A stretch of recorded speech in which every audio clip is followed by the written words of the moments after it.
الحمدللہ الحمدللہ علی کل حال والصلاة والسلام علی صاحب حسنہ وجمال اما بعد اعوذ باللہ من الشیطان الرجیم بسم اللہ الرحمن الرحیم کما ارسلنا فیکم رسولا منکم یتلو علیکم آیاتنا ویزکیکم صدق اللہ العظیم وصدق رسولہ النبی الکریم ان اللہ وملائکتہ یصلون علی النبی یا ایہا الذین آمنوا صلوا علیہ وسلموا تسلیما الصلاۃ والسلام علیک یا سیدی یا رسول اللہ وعلی آلک واصحابک یا سیدی یا حبیب اللہ الصلاۃ والسلام علیک یا سیدی یا رحمۃ للعالمین وعلی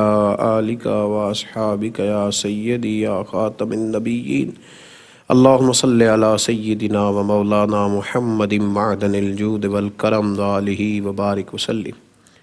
حمد و صلوات کے ساتھ راہ عمل کے اس وقت کی اس نشست میں ہم نبی کریم صلی اللہ علیہ وسلم کے اس خوبصورت اور اس انفرادی راہ عمل کی طرف کچھ گفتگو کریں گے جس میں نبی پاک علیہ السلام نے انسانوں کے ضمیر کو زندہ کیا اور مردہ روحوں کو تازگی عطا فرمائی۔ نبی پاک صلی اللہ علیہ وآلہ وسلم جس قوم کے پاس تشریف لائے تھے اس وقت کی جتنی کمیاں، غلطیاں، کمزوریاں ممکن ہو سکتی تھیں وہ سب ان میں پائی جاتی تھیں۔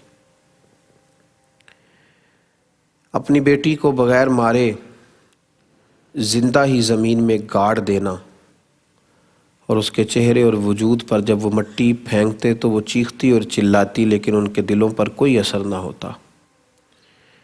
شراب کباب کی اریاں محافل سجانا، کھڑے جانوروں کو نیزہ مار کے ان کا لہو پی جانا، اتنے سخت گیر معاشرے میں آ کے میرے محبوب نے یہ کمال کیا کہ روحوں کو زندہ کر دیا، ضمیروں کو بیدار کر دیا اور لوگوں کے دلوں میں گناہ کا اور غلطی کا احساس پیدا کر دیا۔ قرآن مجید سورہ بقرہ کی جو آیہ کریمہ میں نے تلاوت کی ہے اس میں اللہ کریم نے فرمایا کما ارسلنا فیکم رسولا منکم یتلو علیکم آیاتنا ویزکیکم،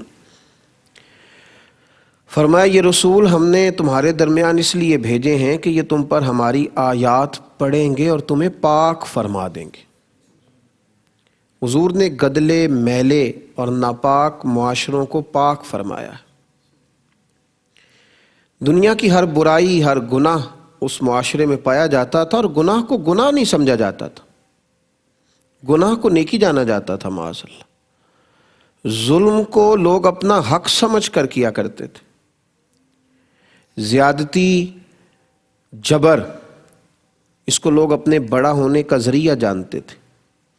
نبی پاک صلی اللہ علیہ وآلہ وسلم نے ایسی تدابیر فرمائیں، ایسی چیزیں حضور نے اختیار فرمائیں کہ جس سے گناہ کا دروازہ بند ہو گیا۔ جو بات بڑی سمجھنے والی ہے اور اس جرائم کے معاشرے میں جس چیز کو آج بھی نافذ کرنے کی بڑی اشد ضرورت ہے وہ یہ ہے کہ حضور علیہ السلام نے گناہ کی سزا کا اعلان فرمایا۔ امیر غریب چھوٹے بڑے سب کے لیے سخت سزاؤں کا اعلان کیا، اور جس پر جرم ثابت ہو گیا اس کو سزا دینا اور اس شخص کو اس کے جرم کے مطابق سزا بھگتنے کے لیے تیار رکھنا، یہ سب سے ضروری امر ہے۔ جب گناہ پر سزا نہیں ملتی تو لوگ گناہ پر دلیر ہو جاتے۔ جب عدالت، قانون اور یہ چیزیں لوگ ان کو اپنی پہنچ میں اور اپنی جیب کے قریب سمجھنے لگتے ہیں تو پھر گناہ ختم نہیں ہوتا۔ جب کچھ لوگ اپنے آپ کو قانون سے بالا جاننے لگتے ہیں پھر قانون صرف غریبوں، مجبوروں، زیر دستوں کے لیے رہ جاتا ہے۔ نبی پاک علیہ السلام کا وہ فرمان سنگ میل کی حیثیت رکھتا ہے، سنگ میل کی۔ جب ایک بہت بڑے خاندان کی اس خاتون نے چوری کی اور کچھ لوگ ان کے سفارشی بن کے آئے تو ایک سنگ میل، ایک دستور، ایک جملے میں نبی پاک علیہ السلام نے پوری کائنات کی ساری حقیقتیں سمیٹ کے رکھ دی۔ فرمایا مجھ سے سفارش نہ کرو اس خاتون کے لیے، اس پر چوری ثابت ہو گئی۔ فرمایا اگر میری بیٹی فاطمہ، جن کا نام لیتے وقت ادب سے آنکھیں جھکتی ہیں، زبان عرق گلاب سے وضو کرنے کو دل چاہتا ہے، کئی دفعہ دھوئیں تو پھر بھی شرم محسوس ہو، اتنا بڑا نام، اتنا پاکیزہ نام، فرمایا محبوب نے میری فاطمہ بھی چوری کرتی تو میں اس کے بھی ہاتھ کاٹ دیتا۔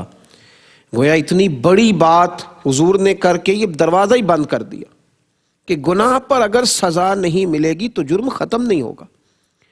تو نبی پاک علیہ السلام نے سب سے پہلا انتظام معاشرے سے گناہ کو ختم کرنے کے لیے یہ کیا کہ گناہوں پر سخت سزائیں رکھیں۔ حضور رحمت للعالمین ہیں، لیکن میرے محبوب نے اپنے سامنے لوگوں کو کوڑے مروائے۔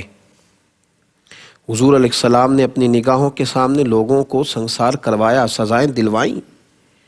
وہ بھی حضور کی رحمت ہے، وہ بھی کرم ہے۔ جڑی بوٹی اگر کٹ جاتی ہے تو باقی فصل کا نفع ہوتا ہے۔ تو سزا کا اعلان حضور نے کیا، پہلی بات۔ دوسری بات یہ کہ نبی پاک صلی اللہ تعالیٰ علیہ وسلم نے ان سارے اسباب سے منع کر دیا جو گناہ کی طرف لے کر کے جاتے ہیں۔ شریعت اسلامیہ نے صرف یہ نہیں کہا کہ شراب پینا حرام ہے، بلکہ شراب کی طرف جتنے اسباب ہیں حضور نے فرمایا شراب بنانے والا بھی لعنتی ہے۔ صرف پینے والے کی بات نہیں، بنانے والا بھی، خریدنے والا بھی، بیچنے والا بھی، گواہ بننے والا بھی، اس سودے کو سمجھنے والا اور اس پر راضی ہونے والا بھی، اس کے لیے اسباب فراہم کرنے والا بھی۔ نبی پاک نے ان سارے اسباب کو جو گناہ کی طرف لے کر کے جاتے ہیں، عمل کا رستہ اس وقت صاف ہوتا ہے جب گناہ کا رستہ بند ہوتا ہے۔ نبی پاک نے ان تمام اسباب کو روک دیا۔ یہ نہیں حضور نے صرف فرمایا کہ زنا کرنا ہی برا ہے، فرمایا بری نظر سے عورت کو دیکھنا بھی برا ہے۔ فرمایا صرف زنا اس مخصوص عمل ہی کا نام نہیں ہے، بلکہ فرمایا کہ کانوں کا بھی زنا ہے، آنکھوں کا بھی زنا ہے، زبان کا بھی زنا ہے۔ اگر تو گندی گفتگو کرتا ہے جس سے لوگوں کے دلوں میں برے خیالات پیدا ہوں تو نبی پاک نے اس سے بھی منع کیا، فرمایا تیری زبان کا زنا ہے۔ اگر تو گندی چیز دیکھتا ہے جس سے ہیجان پیدا ہوتا ہے تو اس سے بھی حضور نے روک دیا، یہ تیری آنکھ کا زنا ہے۔ اور تیرا کان اگر گند سننے کے بعد اس غلاظت کی طرف، اس گناہ کی طرف مائل ہوتا ہے تو حضور صلی اللہ علیہ وسلم نے اس سے بھی روک دیا۔ تو گناہ کی طرف جو اسباب لے کر کے جاتے ہیں، نبی کریم علیہ السلام نے تو مرد عورت کو اکٹھا رہنے سے ہی سرے سے منع کر دیا۔ فرمایا جہاں مرد اور عورت تنہا ہوتے ہیں وہاں تیسرا شیطان ہوتا ہے۔ پہلی بات یہ کہ گناہ ختم کرنے کے لیے حضور نے سخت سزا کا اعلان فرمایا، قانون کے مطابق اسے کڑی سزا دی جائے گی، رعایت نہیں دی جائے گی۔ اور پھر دوسری بات یہ کہ میرے محبوب کریم علیہ السلام نے گناہ کی طرف لے جانے والے جتنے رستے تھے ان سب رستوں پر ہی پابندی لگا دی، ان سب رستوں پر ہی۔ وہ لوگ جو بڑے مقدس بنتے ہیں، آئے ہیں نا مارکیٹ میں ایسے لوگ جو کہتے ہیں کہ یہ تو شاگرد ہے، یہ تو مریدنی ہے، یہ تو فلاں ہے، یہاں تو گنجائش ہے، یہ تو بیٹی جیسی ہے، یہ تو بیٹی کی طرح ہے، یہ تو میری بہنوں کی طرح۔ ان رستوں پہ بھی حضور نے پابندی لگا دی۔ وہ خاتون، وہ مقدس اور باصفت اور باپردہ اور باوقار خواتین جو مومنوں کی مائیں ہیں، جن کو امہات المومنین کہا جاتا ہے، ان ماں کے پاس بھی اگر ایک نابینا صحابی آئے تو نبی پاک علیہ السلام نے فرمایا پردہ کر لو۔ کہا یا رسول اللہ یہ تو نابینا ہے، تو فرمایا تمہیں تو نظر آ رہا ہے نا۔ تو حضور نے بین کر دیا، پابند کر دیا۔ وہ رستے جو بن سکتے تھے، کوئی جس رستے سے گناہ کی طرف نکل سکتا تھا، میرے کریم محبوب کے تزکیے کا طریقہ یہ ہے کہ حضور نے ان ساری راہوں کو بند کر دیا۔ ان رستوں پر اللہ کے محبوب نے سخت پہرے بٹھا دیے کہ وہ اسباب ہی سارے ختم کر دیے جائیں جو انسان کو عمل کے رستے سے روک کر گناہ کے رستے کی طرف مبذول کرائیں۔ اور پھر تیسرا، اللہ کے حبیب نے ضمیر زندہ کیے، بیدار مغزی عطا فرمائی، ہمیں بتلایا کہ گناہ کو گناہ جانو۔ اس معاشرے میں اس وقت ایک بہت بڑی مصیبت یہ ہے اور ذہنوں کی بہت بڑی کمزوری یہ ہے کہ لوگ گناہ کو گناہ نہیں سمجھتے۔ لوگوں نے چغلی کرنے کا نام گپ شپ رکھ لیا، جھوٹ بولنے کا نام بہانہ رکھ لیا۔ لوگوں نے اب کسی رستے سے نکلنے کے لیے اس کا نام حکمت عملی طے کر لیا۔ اب ہم نے گناہوں کے نام بدل لیے، یہ احساس ہی نہیں رہا کہ میں گناہ کر رہا ہوں۔ گالی دینے والا جانتا ہی نہیں کہ کتنا بڑا گناہ ہے، غیبت کرنے والا یہ جانتا ہی نہیں کہ کس قدر سخت گناہ ہے۔ مردہ بھائی کا گوشت کھانا، مردہ اور بھائی اور گوشت کھا جانا، اس کا اتنا بڑا جرم غیبت کو قرار دیا گیا، لوگ اس کو گناہ ہی نہیں جانتے۔ نبی پاک علیہ السلام نے احساس پیدا کیا۔ ہمارے بزرگ مثال دیا کرتے ہیں، وہ فرماتے ہیں کہ یہ احساس ہوتا ہے، آپ بڑا اچھا گوشت کھا رہے تھے، اچھا بھنا ہوا تھا، اور آپ نے جب پہلا لقمہ لگایا تو آپ کو اس کو لذت بھی آئی کہ گوشت بڑا اچھا خوبصورت ہے، اچھا تیار کیا گیا، لیکن کسی نے کان میں بتا دیا کہ صدقے کا ہے، زکوٰۃ کا ہے۔ اب پہلے لقمے میں لذت آئی تھی، لیکن وہ جب سنا نا کہ یہ تو زکوٰۃ کا ہے تو میرا ہے نہیں، یہ تو صدقات کا ہے، واجبات صدقہ تھا، یہ تیرا حق ہی نہیں ہے، تو اب جب آپ اس کو دوبارہ منہ میں رکھتے ہیں تو اس کی لذت بدل جاتی ہے۔ اب آپ کو وہ کیف نصیب نہیں ہو رہا جو پہلے اس کی لذت کا تھا۔ تو یہ کیا ہے؟ یہ آپ کے دل میں احساس پیدا ہو گیا کہ یہ ایک ضمیر نے یہ بات اندر سے آواز دی کہ یہ تیرے والا نہیں تھا۔ تو یہ کام کیا نبی پاک علیہ السلام، لوگوں کو بتلایا کہ گناہ گناہ ہوتا ہے، غلطی غلطی ہوتی ہے۔ اسی لیے لوگ خود بخود آ جاتے تھے۔ قبیلہ غامدیہ کی عورت خود بخود آئی تھی، کوئی اسے لینے نہیں گیا، وہ آ کے کھڑی ہوئی اور اس نے لفظ یہ ادا کیے، کہنے لگی آپ کبھی غور کریں نا کہ ایک عورت جس سے غلطی ہو گئی اور اس کے پیٹ میں ناجائز بچہ ہے، اس کو کسی نے درے مار کے منوایا نہیں ہے، بلکہ وہ خود آ گئی ہے اور آ کے کھڑی ہوئی اور کہتی پتہ کیا ہے؟ کہتی یا رسول اللہ میں ہلاک ہو گئی ہوں۔ حضور نے پوچھا تجھے کس نے ہلاک کیا؟ تو کہتی کیا؟ حضور میرے گناہ نے مجھے ہلاک کر دیا، یعنی میرا مال نہیں ڈوبا، میرا گھر پہ کسی نے قبضہ نہیں کر لیا، میں کوئی کسی شخص نے میری جائیداد نہیں ہڑپ لی۔ یہاں تو ہلاکت صرف یہی ہے نا کہ دولت چلی گئی۔ کہا حضور میں ہلاک ہو گئی، کس نے ہلاک کیا؟ میرے گناہ نے۔ کیا ہوا؟ حضور میرے پیٹ میں ناجائز بچہ ہے، مجھے میرے گناہ کو پاک کر دیا جائے۔ یہ وہ ضمیر ہیں جو حضور نے بیدار کیے۔ تو محبوب نے فرمایا واپس جا، جب بچہ پیدا ہو جائے تو تب آنا۔ شارحین نے لکھا ہے 8 ماہ کے بعد آئی، پھول سا بیٹا لائی۔ حضور بچہ پیدا ہو گیا، میرے گناہ نے مجھے ہلاک کر دیا، یا رسول اللہ مجھے پاک کر دیں۔ تو میرے محبوب پاک علیہ السلام نے فرمایا واپس جا، جب یہ روٹی کھانے لگے تو تب آنا۔ شارحین کہتے ہیں گویا حضور فرما رہے تھے کہ غلطی تیری ہے، تیرے بچے کی تو نہیں ہے نا۔ 2 سال کے بعد آئی، بچے کے ہاتھ میں روٹی کا لقمہ، اور حضرت انس بن مالک رضی اللہ تعالیٰ عنہ کہتے ہیں تڑپ کے روئی، عرض کرنے لگی حضور میں ساری رات سو نہیں پاتی، یہ میرا گناہ مجھے بیدار رکھتا ہے، یا رسول اللہ مجھے پاک کر دیں، اگر اسی حالت میں چلی گئی تو میں اپنے رب کو کیا منہ دکھاؤں گی، یا رسول اللہ میرے اوپر رحمت کی نظر ہو، میں ہلاک ہو گئی۔ یہ ضمیروں کی بیداری ہے۔ وہ جو 8 ماہ اسے بھیجا تھا تو 2 سپاہی ساتھ نہیں رکھے تھے کہ کہیں دوڑ نہ جائے، بھاگ نہ جائے۔ جو 2 سال بچہ پالتی رہی تو جیل میں نہیں رکھا تھا اسے، اس کا ضمیر زندہ کر دیا نبی پاک نے، بیدار کر دیا حضور علیہ السلام۔ یہ میرے محبوب کا فرمان کہ ما ہاک فی صدرک، گناہ وہ ہے جو تیرے سینے میں کٹ کے۔ میرے عزیزو، نبی کریم علیہ السلام کے پاس آئی، حضور نے فرمایا اسے لے جاؤ، سنسار کر دو۔ صحابہ کہتے ہیں اسے پتھر لگے، پھر اس کی روح پرواز کر گئی، یہاں تک تو اس کی توبہ تھی۔ پھر رحمت للعالمین نبی نے فرمایا صحابیات سے کہ اسے اٹھاؤ، غسل بھی دو اور کفن بھی پہناؤ۔ غسل دیا، جب کفن پہنایا تو میرے محبوب پاک علیہ السلام نے، حضرت انس کہتے ہیں حیران تو اس وقت ہوئے جب مصطفیٰ کریم نے فرمایا صفیں بناؤ، میں خود جنازہ پڑھاؤں گا، میں جنازہ پڑھاؤں گا، میں رحمت للعالمین نبی خود نماز جنازہ کی امامت کروں گا۔ جن کے جنازے کی امامت پر اللہ رحمتوں کی برکھا برسا دیتا ہے، تو محبوب پاک علیہ السلام نے جنازہ پڑھایا۔ ایک صحابی نے کہا حضور اس کا جس نے ناجائز بچہ جنا آپ نے جنازہ پڑھایا، اس کا جنازہ؟ تو نبی پاک صلی اللہ تعالی علیہ وآلہ وسلم نے ارشاد فرمایا تم نے گناہ دیکھا ہے، توبہ نہیں دیکھی؟ تم نے اس کا احساس نہیں دیکھا؟ وہ کس درد سے آئی، کس ذوق سے توبہ کی، اور میرے محبوب نے انعام دیا، کیونکہ اس کا ضمیر زندہ تھا نا، اس کو انعام دیا۔ فرمایا اس نے تو ایسی اعلیٰ توبہ کی ہے کہ اگر میں اپنی ساری امت میں بانٹ دوں تو اللہ سب کی بخشش فرما دے گا۔ ضمیروں کی زندگی، بیداری، روحوں کا زندہ ہونا، یہ نبی کریم صلی اللہ تعالیٰ علیہ وآلہ وسلم نے سکھایا، ہمیں بتلایا کہ تمہارے ضمیر جب زندہ رہیں گے۔ دیکھیں نا پھر حالات کس طرح کے ہوئے، پھر ماحول کس طرح کا بنا کہ حضرت سیدنا عمر فاروق رضی اللہ تعالیٰ عنہ نے حضرت سعید بن عامر رضی اللہ تعالیٰ عنہ کے ایک صوبے کا گورنر بنایا۔ جناب عمر کا طریقہ مبارکہ تھا، کچھ عرصے کے بعد معلوم کرتے تھے گورنروں کے حالات کیا ہیں۔ آپ ان کے صوبے میں تشریف لے گئے، جامع مسجد میں لوگوں کو جمع کیا، حضرت سعید ابن عامر بھی آ گئے۔ گورنر کی بات کر رہا ہوں، کسی معمولی کونسلر کی نہیں، کسی عام آدمی کی نہیں، کسی میری طرح کے چھوٹے شخص کی بات نہیں، ایک گورنر۔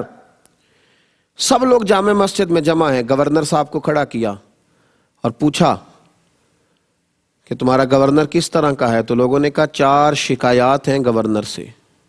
کون کون سی؟ کہا پہلی بات یہ ہے کہ جب یہ نئے نئے گورنر بن کے آئے تھے تو فجر کی نماز کے بعد یہ لوگوں کے مسائل سننے بیٹھ جاتے تھے، اب نماز فجر کی تکمیل پر گھر چلے جاتے ہیں، اشراق چاشت کے وقت میں یعنی 8-10 بجے آتے ہیں۔ دوسری شکایت یہ ہے کہ یہ دن کو ملتے ہیں، رات کو ملتے نہیں۔ تیسری بات یہ ہے کہ ہفتے میں 1 دفعہ ملتے نہیں۔ چوتھی بات یہ کہ کبھی کبھی رونے لگتے ہیں، اتنا روتے ہیں کہ بے ہوش ہو جاتے ہیں۔ کس دیوانے کو گورنر بنا دیا ہے؟ کسی ہوش مند کو بنائیے، یہ اصل جمہوریت۔ حضرت عمر نے سب لوگوں کے بیچ گورنر صاحب سے پوچھ لیا، بتائیے آپ کی شکایات آئی ہیں؟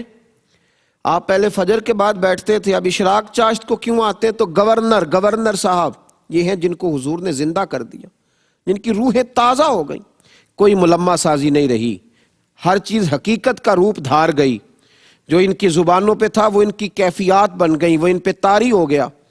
حضرت سعید بن عامر رضی اللہ تعالیٰ نے رو پڑے، کہنے لگے حضور میں نے کہا تھا کہ مجھے عوامی عہدے پہ نہ لگائیے، میں اس قابل نہیں ہوں، اور آپ نے لگا دیا۔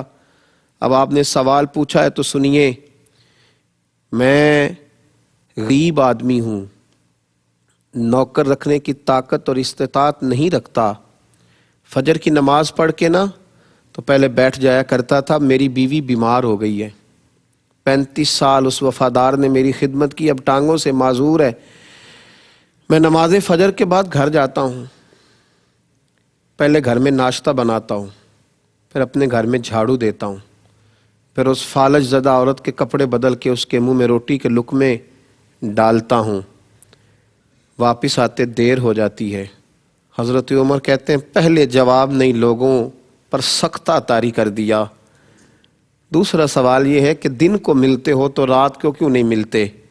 تو حضرت سعید بن عامر رو پڑے، عرض کرنے لگے حضور داڑھی ساری سفید ہو گئی ہے، پھل پک گیا، پتہ نہیں کس وقت عرش کا مالک بلا لے۔ تو حضور دن میں نے مخلوق کے لیے رکھا ہے، رات اپنے رب کے لیے رکھی ہوئی، رات مصلی پہ بیٹھ جاتا ہوں، روتا رہتا ہوں، معافیاں مانگتا رہتا ہوں۔ اب دوسرے جواب نے تو لوگوں کے سب کی آنکھیں آنسوؤں سے بھر دیں، لوگ تڑپنے لگے۔ حضرت عمر فاروق رضی اللہ تعالیٰ عنہ نے تیسرا سوال پوچھا، فرمایا بتا نا تو ہفتے میں 1 دن ملتا کیوں نہیں؟ پھر روئے، کہ حضور میرا راز تھا، میرے رب کے ساتھ رہ جاتا تو اچھا تھا۔ فرمایا کیا ہوا؟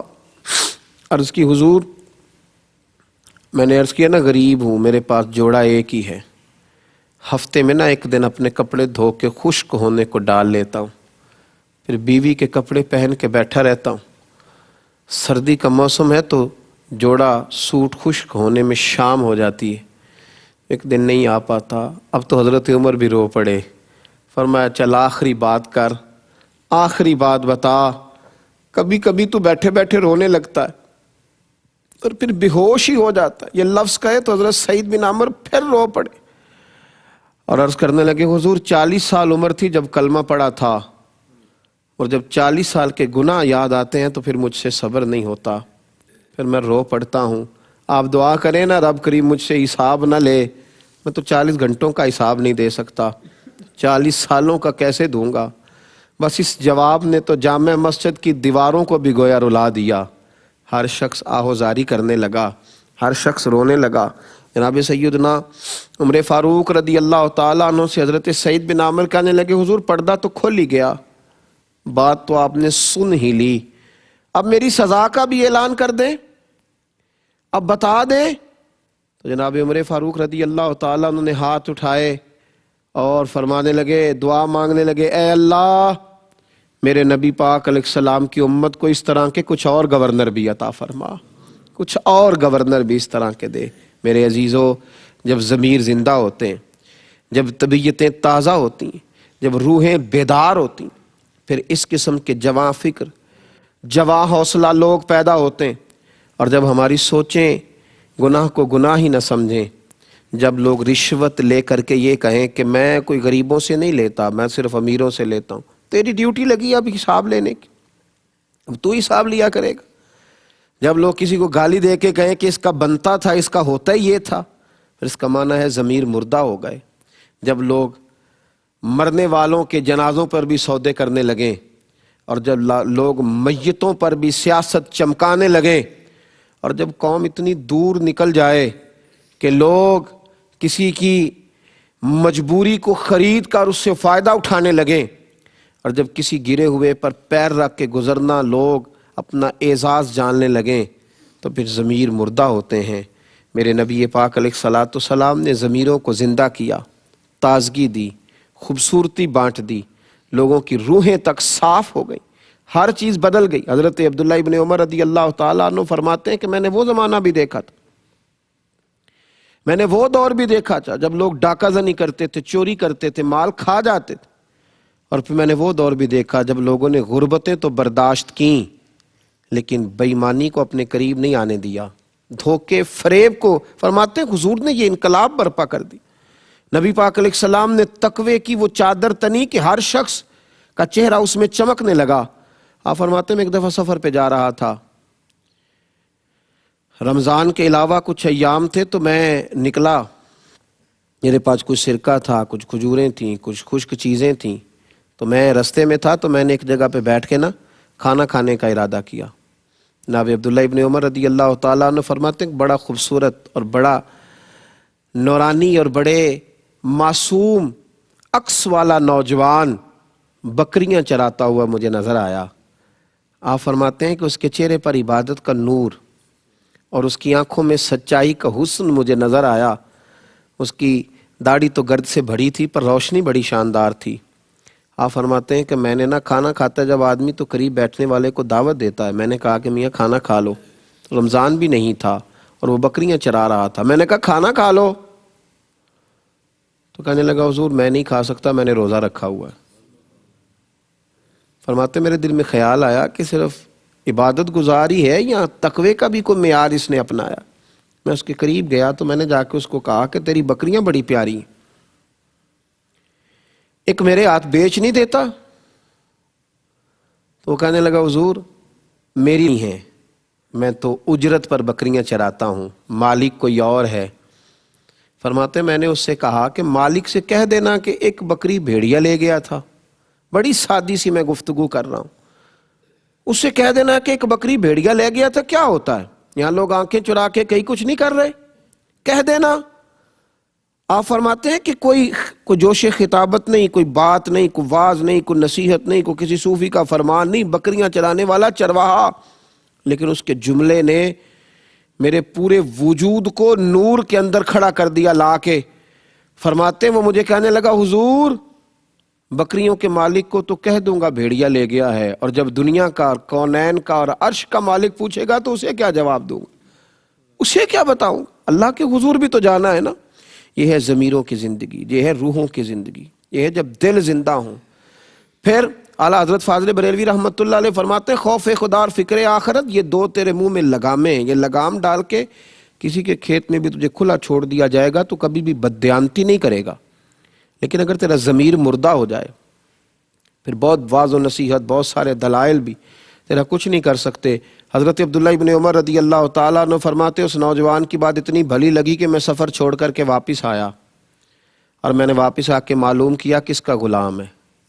مجھے بتایا گیا فلاں کا غلام ہے. فرماتے ہیں پہلے میں نے وہ غلام خریدا، پھر وہ ساری بکریاں خریدیں، پھر وہ بکریاں میں نے اسی غلام کو تحفے میں دے دیں، اسی کو تحفے میں لوٹا دیں. تو وہ کہنے لگا حضور یہ کیا ہے؟ فرمایا یہ تو جب اپنے رب سے ڈرتا تھا تو رب کریم نے یہ تجھے اس کا بدلہ عطا فرمایا ہے. ایک چھوٹا سا نذرانہ ہے میری طرف سے. ضمیروں کی زندگی. حضرت امام غزالی رحمۃ اللہ علیہ فرمایا کرتے تھے جو کامل مومن ہوتا ہے نا، جملہ یاد رکھنا آپ، فرماتے تھے جو کامل مومن ہوتا ہے نا، رائی کے دانے کے برابر بھی گناہ کرے تو اسے پہاڑ جانتا ہے. اتنا سا کسی کا دل اس کی وجہ سے تکلیف میں آئے تو اس کے سر پہ پہاڑ رائی کے دانے کے برابر گناہ کرے تو تڑپ جاتا ہے. اور فرمایا جو منافق ہوتا ہے، منافق وہ پہاڑ کے برابر بھی گناہ کر کے رائی جانتا ہے، اس لیے کہ اس کا دل مردہ ہو گیا، اس کے اندر ایمان کی وہ رمق، وہ حسن، وہ خوبصورتی نہ رہی. تو جب دل زندہ ہوتے ہیں، ضمیر زندہ ہوتے ہیں، روحیں زندہ ہوتی ہیں، پھر انسان انقلاب برپا کرتے ہیں، پھر روشنی. حضرت سعد بن ابی وقاص رضی اللہ تعالیٰ عنہ فرماتے ہیں کہ ایک علاقے میں ہم گئے تھے جہاد کی غرض سے، تو اس علاقے کے بادشاہ کا تاج بڑا معروف تھا کہ اس نے بڑے قیمتی ہیرے اپنے تاج میں لگوائے. تو میں نے تمام فوجیوں سے کہا کہ اس کا تاج اگر ہاتھ آ گیا نا تو مال خزانہ میں بڑا قیمتی رہے گا، تو خیال رکھنا. دولت آنکھوں کو چندھا دیتی ہے، اور بڑے بڑے دولت مند بھی دولت کو دیکھ کر پریشان ہو جاتے ہیں. دولت مند بھی، اس کی وجہ یہ ہوتی ہے کہ ضمیر زندہ نہیں ہوتے، وہ نفس کی دوڑ دھوپ ختم نہیں ہو رہی ہوتی. فرماتے میں نے کہا کہ ذرا خیال رکھنا. رات کا وقت تھا، صحرا کا علاقہ تھا، گمسان کا رن پڑا، اور جب اس بادشاہ کی گردن کٹی تو اس کا تاج کب سر سے اترا اور کب ریت میں مل گیا کسی کو خبر ہی نہ ہوئی. آپ فرماتے ہیں کہ شام کو جب جنگ ختم ہوئی تو میں نے کچھ سپاہیوں کی ڈیوٹی لگائی، انہوں نے تلاش کیا ریت کے ٹیلوں میں، لیکن اس کا وہ تاج نہ ملا. میں نے کہا چھوڑو یار، نہیں ملتا تو رہنے دو، سو جاؤ، صبح دیکھی جائے گی. حضرت سعد بن ابی وقاص رضی اللہ تعالیٰ عنہ فرماتے ہیں لوگ سو گئے، میں بھی اپنے خیمے میں چلا گیا سونے کے لیے. ابھی میں لیٹنے کی، آرام کرنے کی، سونے کی تیاری ہی کر رہا تھا کہ ایک سپاہی نے باہر سے آواز دی، کہا سپہ سالار اگر اجازت دو تو میں اندر آ جاؤں. فرماتے میں نے کہا آ جاؤ. وہ شخص اندر آیا تو اس نے ایک پرانی سی چادر اوڑھ رکھی تھی، کپڑے بھی اس کے پرانے تھے. سلام لیتے ہی وہ اندر آیا اور اس نے اپنی چادر کی اوٹ میں سے وہ ہیروں والا تاج، اس پر بڑے قیمتی ہیرے لگے تھے، وہ نکالا اور رکھا. کہنے لگا میں ابھی شام میں گزر رہا تھا تو میرے گھوڑے کے پیر سے کوئی چیز ٹکرائی ہے، میں نے کھولی ہے تو یہ تاج نکلا ہے، یہ رکھ لیجئے. حضرت سعد بن ابی وقاص رضی اللہ تعالیٰ عنہ فرماتے ہیں چہرے پر اس نے نقاب اوڑھا ہوا ہے. میں نے اس کو کہا کہ میاں تمہیں مل گیا تھا یہ تاج، تم دینے آئے تو تم تو مجھے کچھ غریب آدمی لگتے ہو. اس نے کہا حضور جب میں اپنے گھر سے چلا تھا نا تو 11 بچوں کا باپ ہوں، ایک شام کا کھانا تھا گھر میں، اگلی صبح کے لیے کھانا موجود نہیں تھا. دامان توکل کی یہ خوبی ہے کہ اس پر پیوند لگے ہوتے ہیں پر دھبے نہیں ہوتے. اور غیرت ہے بڑی چیز جہانے تگ و دو میں، پہناتی ہے یہ فقر کو تاج سردارا. جب ضمیر زندہ ہوتے ہیں تو پھر یہ چھوٹے چھوٹے کاموں پر انسان کے منہ سے پانی نہیں ٹپکتا، پھر وہ کردار کا غازی ہوتا ہے، پھر اس کے لب و لہجے میں جو اس کی زبان پر ہوتا ہے اس کی روح پر بھی طاری ہوتا ہے. حضرت سعد بن ابی وقاص کہتے ہیں کہ میں نے اسے کہا تجھے تو بڑی ضرورت تھی یار، تو بڑا دیانتدار ہے. یہ لفظ میں نے کہے تو اس نے رخ پھیرا، اور جب وہ باہر جانے لگا تو میں نے آواز دی. میں نے کہا میاں سنو. اس نے میری طرف رخ نہیں پھیرا، چہرہ باہر کی جانب رکھا. میں نے کہا اپنا نام ہی بتاتے جاؤ، اپنے والد اور قبیلے کا نام ہی بتاؤ. تو کیا اس نے توجہ نہیں کی، اس نے رخ نہیں پھیرا، اور وہیں کھڑے کھڑے ایسا جملہ کہا کہ میری روح کو تازہ کر گیا. کہنے لگا حضور یہ تاج میں نے دیانتداری کے ساتھ آپ کے حوالے کیا ہے، تو یہ میں نے اپنے لیے نہیں کیا، یہ میں نے اپنے لیے نہیں کیا، یہ اشتہار چھپوانے، پوسٹر لگوانے اور لائکس بڑھانے کے لیے نہیں کیا، یہ میں نے اللہ اور اس کے رسول کی رضا کے لیے کیا ہے. اور جس رب رسول کے لیے میں نے یہ کام کیا ہے نا وہ میرا نام بھی جانتے ہیں اور میرا قبیلہ بھی جانتے ہیں. اور میرے والد کو بھی جانتے ہیں، مجھے لوگوں کو بتلانے کی ضرورت نہیں۔ یہ کب ہوتا ہے؟ جب ضمیروں میں زندگی ہوتی ہے، جب روحوں میں تازگی ہوتی ہے، جب انقلاب روح کا آتا ہے، طبیعت کا آتا ہے۔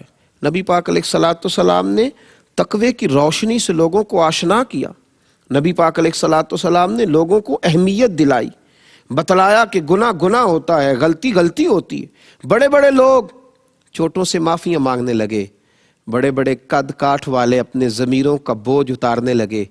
حضرت ابو ذر غفاری نے جناب بلال حبشی کو حبشن کا بیٹا کہہ دیا۔ کس کے بیٹے تھے وہ؟ حبشن کے بیٹے تھے نا، حبشن کا بیٹا کہہ دیا۔ یہاں لوگوں کو آر دلاتے نہیں، کبھی برادریزم کے نام پر، کبھی قبیلے کے نام پر، کبھی اس کے کام کے نام پر، کبھی اس بیچارے کا جو عہدہ ہوتا ہے اس پر۔ حبشن کا بیٹا کہہ دیا، حبشن کا۔ حضرت بلال حبشی مسجد میں بیٹھ کر رونے لگے۔ معصوم آمنہ، نبی رحمت، رسول اکرم سید عالم علیہ السلام تشریف لائے۔ میرے محبوب نے آتے حضرت بلال کی آنکھوں کے آنسو دیکھے۔ تمہیں کیا ہوا؟ کہا یا رسول اللہ اگر میں حبشن کا بیٹا ہوں تو میری کیا غلطی؟ ہوا کیا؟ یا رسول اللہ مجھے فلاں نے ابو ذر غفاری رضی اللہ تعالیٰ عنہ نے حبشن کا بیٹا کہا ہے۔ حضور ممبر پر بیٹھے اور ممبر پر بیٹھ کے کہا میں نے تو جاہلیت کی یہ ساری باتیں قدموں تلے روند دی تھیں، تم ابھی تک یہ جملے دہراتے ہو؟ تو روند ڈالی باتیں، تو روند ڈالی۔ ابھی تک جو آدمی یہ جاہلیت کی باتیں دہرائے وہ تو روند ڈالی۔ حضور فرمانے لگے۔ نبی کریم علیہ الصلوۃ والسلام نے جب یہ کہا تو حضرت ابو ذر غفاری اٹھے اور اٹھ کر حضرت بلال حبشی کے قریب گئے اور جا کے کہنے لگے بلال اپنا قدم اٹھا اور میرے چہرے پہ رکھ۔ تھا تو حبشن کا بیٹا، اور اب میرے رسول نے تجھے بڑی عزتیں عطا کر دی ہیں۔ اب یہاں کوئی چھوٹا بڑا نہیں رہے گا، اب سارے عروج پائیں گے، اب سب کو برکات ملیں گی جب ضمیر زندہ ہوتے ہیں۔ حضرت ابو ذر نے معافیاں مانگی، حضرت بلال حبشی سے معافی طلب کی، بار بار ان سے گزارش کی کہ وہ مجھ سے درگزر کریں۔ بھائیو، یہ ہے ضمیروں کی زندگی، یہ ہے روحوں کی زندگی۔ آج لوگ گناہ کو گناہ ہی نہیں جانتے، بہت بڑا ظلم کرتے ہیں، اس کے باوجود چہروں پر پشیمانی اور زبان پر معذرت کے کچھ لفظ بھی نہیں آتے۔ آج لوگ بہت سارا حرام کھا کر کے اس کے باوجود کہتے ہیں کہ جناب یہ حق تھا، یہ چلتا ہی ایسے ہے، یہ معاشرہ ہی ایسے ہے، اس کی بنا ہی ایسے ہے۔ مجھے ایک شخص نے ایک جگہ پہ کہا، میں ملک سے باہر تھا، غیر مسلموں کا علاقہ تھا، کہنے لگے یہاں نیکی کرنا بڑا مشکل کام ہے جی، یہ معاشرہ بڑا عجیب ہے، یہاں نیکی کرنا بڑا مشکل ہے، چاروں جانب کفر ہے، نفاق ہے۔ تو میں نے کہا ایک بات بتلاؤ، حضرت ابو بکر صدیق جن لوگوں کے درمیان رہ کے نیکی کرتے تھے وہ بھی تو سارے کافر تھے، وہ بھی تو سارے کافر تھے، وہ بھی تو سارے کافر تھے، چاروں جانب کفار تھے، پر وہ کھڑے ہو گئے دیانتداری کا جھنڈا لے کے۔ حضرت عمر نے جب نیکی کی تو تب بھی سب لوگ ایسے ہی تھے، لیکن وہ کھڑے ہو گئے دیانتداری کا جھنڈا لے کے۔ مکے میں، مدینے میں، طائف میں سب لوگ غیر تھے، لیکن مسلمانوں نے نیکی کا علم بلند کیا تو دائیں بائیں دیکھ کر بلند نہیں کیا، اللہ رسول کی ذات دیکھ کے بلند کیا۔ ضمیروں کو زندہ کریں، دائیں بائیں دیکھ کے جو نیکی کرے گا وہ کر ہی نہیں سکے گا۔ نیکی دائیں بائیں دیکھ کے نہیں ہوتی، نیکی تو خدا کا کرم دیکھ کے ہوتی ہے اور مصطفیٰ کریم کی رحمت دیکھ کے ہوتی ہے۔ ہم نے تو اپنا ضمیر زندہ رکھنا ہے، ہم نے تو اپنا دل زندہ رکھنا ہے، ہم نے تو اپنی طبیعت کو تازہ رکھنا ہے۔ یہ کیا بات ہوئی کہ سارا زمانہ ایسے کر رہا ہے تو مجھے بھی ایسے کرنا ہے؟ میں اپنے حصے کا چراغ جلاؤں گا، آپ اپنے حصے کا چراغ جلائیں گے، ہم اپنے اپنے حصوں کی روشنی بانٹیں گے، ہم خیر تقسیم کریں گے، ہم راہ عمل کے رستوں کو آسان کریں گے، ہم آگے کی طرف سفر کریں گے۔ ہمیں اس سے کیا لگے کہ کوئی نیکی کر رہا ہے یا نہیں کر رہا۔ حضرت جریر ابن عبداللہ کہتے ہیں جب حضور نے ہمیں کہہ دیا تھا کہ دین خیر خائی کا نام ہے تو ہم نے تو یہودیوں سے بھی خیر خائی کی، ہم نے تو غیروں سے بھی ہم خیر خائی کرتے گئے، اور وہ سارے رسول اللہ کے غلام بنتے گئے، وہ سارے نبی پاک کے غلام بنتے گئے۔ ہمیں اپنے ضمیر کو زندہ رکھنا ہے۔ جو لوگ ضمیر کے قیدی ہوتے ہیں وہ کبھی نجات نہیں پاتے، جن کی روحیں میلی ہوتی ہیں ان کے چہرے جتنے مرضی چمک جائیں لیکن کبھی بھی ان کے قریب روشنی نہیں آ پاتی۔ ضمیروں کو، دلوں کو، روحوں کو، نیتوں اور ارادوں کو وضو کرائیں، ان چیزوں کو زندہ کریں۔ یہ جب زندہ ہوں گی تو معاشرے میں خوشبو پھیلے گی، روشنی پھیلے گی۔ دعا ہے رب کریم کی بارگاہ میں اللہ تعالیٰ محبوب کے تزکیہ نفس کا فیض ہمیں عطا فرمائے، ہمیشہ مدحت خیر الانام میں گزرے۔ دعا ہے یہ عمر درود و سلام میں گزرے۔ آخر دعوانا ان الحمدللہ رب العالمین۔